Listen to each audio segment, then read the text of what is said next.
चटणी। तर हे जवस मी भाजून घेणार आहे। तवा गरम झालेला आहे आणि जवस भाजायला टाकलेला आहे मी। हे जवस आपल्याला भाजून घ्यायचे आणि थोडंसं जिरं हे पण गरम करून घ्यायचं आपल्याला।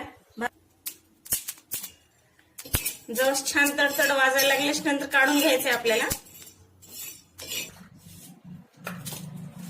जवस लसूण आणि जिरं हे भाजून घेतलेलं आहे। तुम्ही लसूण नंतर सुद्धा भाजून घेऊ शकता, भाजला नाही तर। थोडासा कच्चा राहतो, काही हरकत नाही, भाजून घेऊ शकता। नंतर थोडीशी मीठ टाकणार आहे आणि टाकणार आहे लाल मिरची। आता हे सगळं मी मिक्सरला बारीक करणार आहे। जवसाची चटणी खायला अतिशय छान लागते।